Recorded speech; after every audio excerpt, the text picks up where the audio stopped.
नमस्कार, जोहार। स्वागत है आपका डिजिटल झारखंडी समाचार में। तो चलिए झारखंड की आज की बड़ी और मुख्य खबरों पर बात करते हैं, पर उससे पहले आपसे एक छोटी सी अनुरोध है, कृपया वीडियो को एक प्यारा सा लाइक अवश्य कर दीजिएगा, क्योंकि आपका एक लाइक करना ही हमारी मेहनत का फल होता है।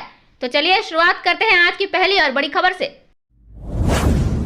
झारखंड के लोगों को नहीं मिलेगा पीएम आवास योजना का लाभ। प्रधानमंत्री आवास योजना अगले 5 साल तक चलेगी। वित्तीय वर्ष 2029-30 में यह समाप्त होगी। भारत सरकार ने पूरे देश में करीब 2 करोड़ घर बनाने का लक्ष्य रखा है। भारत सरकार ने सभी राज्यों को प्रधानमंत्री आवास के लाभुकों की 2018 में बनी सूची को अपडेट करने का निर्देश दिया है। वहीं जिनके पास 50,000 रुपए का किसान क्रेडिट कार्ड होगा, उनको पीएम आवास नहीं मिलेगा।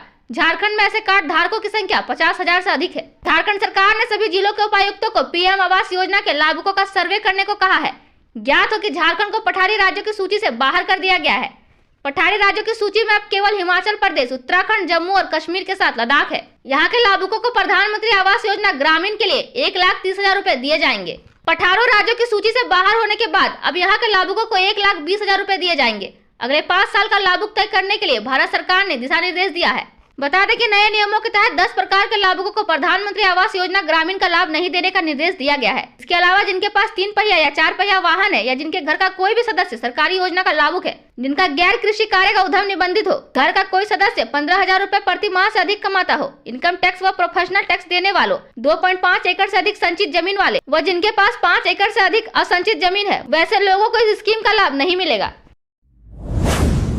छात्रों का डाटा अपडेट नहीं, 952 स्कूलों के सैलरी निकालने पर लगा दी रोक। यूडाइस प्लस पोर्टल पर छात्रों का डाटा अपलोड नहीं होने पर रांची जिला शिक्षा विभाग ने स्कूलों के प्रति नाराजगी जाहिर की है। विभाग ने स्कूलों को पत्र जारी कर कहा कि 6 माह के दौरान कई बार कार्यादेश दिया गया, लेकिन डाटा अपलोड नहीं किया गया। इस पर 952 स्कूलों के फरवरी माह के वेतन निकासी पर रोक लगा दी गई है। इनमें शिक्षा विभाग द्वारा संचालित 865 और गैर मान्यता प्राप्त अल्पसंख्यक 87 स्कूल है। वहीं विभाग ने 18 फरवरी तक स्कूलों को यह कार्य पूर्ण करने के लिए कहा है। स्पष्ट कहा है कि कार्य पूर्ण नहीं किए जाने की स्थिति में फरवरी के वेतन निकासी पर रोक रहेगी। झारखंड शिक्षा परियोजना रांची ने पत्र जारी करते हुए कहा कि कार्य पूरा किए गए बगैर फरवरी माह का वेतन निकासी किया गया तो उसे विभाग के आदेश की अवहेलना मानी जाएगी। इसके लिए संबंधित प्राचार्य और वेतन पदाधिकारी पर कार्रवाई भी की जाएगी। गैर मान्यता प्राप्त स्कूलों व निजी स्कूलों की मान्यता भी रद्द करने की कार्रवाई की जा सकती है। विभाग ने कहा कि गैर मान्यता प्राप्त स्कूलों के 32,114 विद्यार्थियों का डाटा अपलोड नहीं हुआ है। इसके लिए उन्हें छात्रों की 8वीं की बोर्ड परीक्षा में शामिल होने की अनुमति को रद्द किया जा सकता है। विभाग ने कहा कि 2024-25 वेबसाइट कभी भी बंद हो सकती है। कार्य पूरा नहीं होने के बाद छात्रों का PIN नंबर नहीं बन पाएगा, जिसके लिए स्कूल स्वयं जिम्मेवार होंगे। इस पर जिले के 952 स्कूलों के वेतन निकासी पर रोक लगा दी गई है।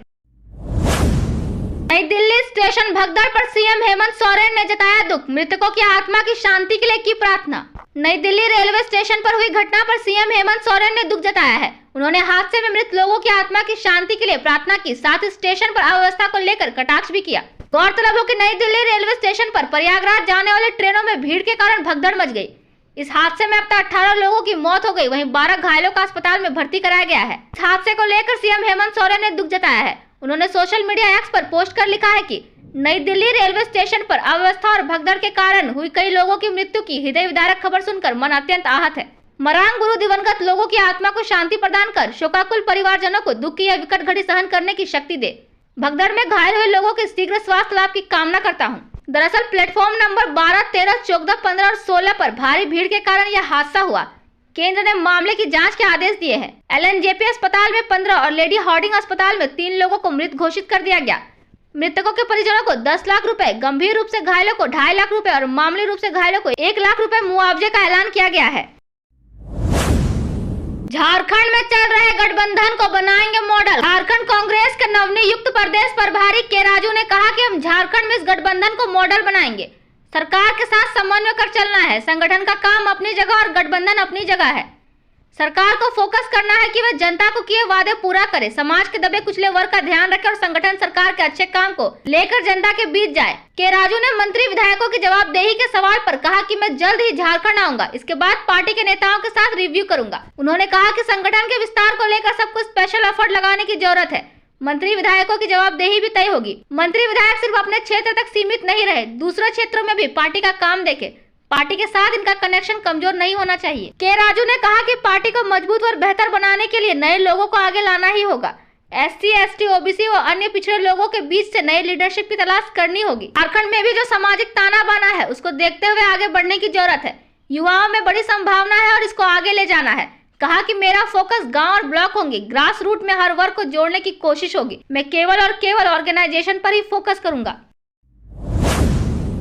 BIT मेसरा के प्लेटिनम जुबली में पहुंची राष्ट्रपति द्रौपदी मुर्मू। कहा विकसित भारत निर्माण में युवाओं का उत्साह और प्रतिबद्धता महत्वपूर्ण साबित होगी। अपनी गौरवशाली शैक्षणिक यात्रा के पूरे होने पर बिरला इंस्टीट्यूट ऑफ टेक्नोलॉजी यानी BIT मेसरा प्लेटिनम जुबली मना रहा है। इस मौके पर आयोजित समारोह में राष्ट्रपति द्रौपदी मुर्मू, राज्यपाल संतोष कुमार गंगवार, मंत्री सुदीव्य कुमार के अलावा बड़ी संख्या में शैक्षणिक जगत से जुड़े लोग, कॉलेज छात्र समेत अन्य गणमान्य अतिथि शामिल हुए। राष्ट्रपति द्रौपदी मुर्मू ने BIT मेसरा के शैक्षणिक सफर की सराहना करते हुए बधाई दी। उन्होंने कहा कि BIT मेसरा ने 70 साल पूरे कर लिए हैं। इसके समृद्ध विरासत पर गर्व है। केंद्र सरकार उच्च शिक्षा में AI के प्रति गंभीर है। उन्होंने कहा कि विकसित भारत के निर्माण में युवाओं का उत्साह और प्रतिबद्धता महत्वपूर्ण साबित होगी। हमारी बेटियां विज्ञान, इंजीनियरिंग और प्रौद्योगिकी में पीछे नहीं है। मौके पर राज्यपाल संतोष कुमार गंगवार ने राष्ट्रपति द्रौपदी मुर्मू का स्वागत करते हुए कहा कि जिस तरह से आपने 6 वर्षों से अधिक समय तक झारखंड के राज्यपाल के पद को सुशोभित किया और पीपल्स गवर्नर के रूप में आपकी कार्यशैली और जन सेवा की भावना रही, झारखंड के जनमानस में गहरी छाप आपने छोड़ी है। जब से आपके झारखंड आगमन की सूचना मिली है तब से राज्यवासियों में उत्साह एवं हर्ष का माहौल है। राज्यपाल संतोष गंगवार ने BIT मेसरा के कार्यों की सराहना करते हुए कहा कि इंजीनियरिंग विषय और कार्यक्रम को आगे बढ़ाने की समृद्ध विरासत के साथ ये प्रतिष्ठित प्रौद्योगिकी संस्थान है जो विज्ञान और प्रौद्योगिकी में नए आयाम को जोड़ने का काम करता है। राज्यपाल ने कहा कि 1955 में BIT मेसरा की स्थापना इस संस्थान के दूरदर्शी संस्थापक BM बिरला जी का बहुत ही प्रशंसनीय पहल थी। उन्होंने इस देश के विकास के लिए इंजीनियरिंग और प्रौद्योगिकी के महत्व को सही ढंग से समझा। इस मौके पर मंत्री सुदीव्य कुमार ने भी संबोधित करते हुए BIT मेसरा के शैक्षणिक सफर की सराहना की। झारखंड में लगातार बदल रहा मौसम, कल से फिर चढ़ेगा पारा, 18 से छाएंगे बादल, 20 फरवरी को हो सकती है बारिश। रांची सहित राज्य के अधिकतर जिलों का तापमान एक बार फिर चढ़ेगा। वेस्टर्न डिस्टर्बेंस की वजह से कल से मौसम में बदलाव होगा। न्यूनतम तापमान 3 से 4 डिग्री सेल्सियस तक चढ़ेगा। ऐसे में न्यूनतम तापमान एक बार फिर 16 डिग्री के पार पहुँच सकता है। दिन के तापमान में भी बढ़ोतरी होगी। मौसम केंद्र रांची की रिपोर्ट के अनुसार 18 फरवरी से रांची सहित राज्य के कई जिलों का मौसम बदलेगा। 20 और 21 फरवरी को बादल छाएंगे, गर्जन के साथ हल्की बारिश भी हो सकती है। इधर पिछले 24 घंटे के दौरान राज्य भर में दिन और रात के तापमान में मामूली बढ़त देखने को मिली है। इससे सर्द हवाओं से हल्की राहत मिली है। हालांकि अभी भी 8 जिलों का न्यूनतम तापमान 10 डिग्री से नीचे है। पिछले 24 घंटे के दौरान सबसे अधिक तापमान सरायकेला का 34.5 डिग्री और सबसे कम तापमान खूंटी का 6.9 डिग्री दर्ज किया गया है। रांची सहित राज्य के अधिकतम और न्यूनतम तापमान में बड़े पैमाने पर उतार चढ़ाव हुआ है। कई जिलों के तापमान में 6 डिग्री तक का उतार चढ़ाव हुआ है। 2 दिन पहले रांची का न्यूनतम और अधिकतम तापमान 5 डिग्री की गिरावट दर्ज की गई थी।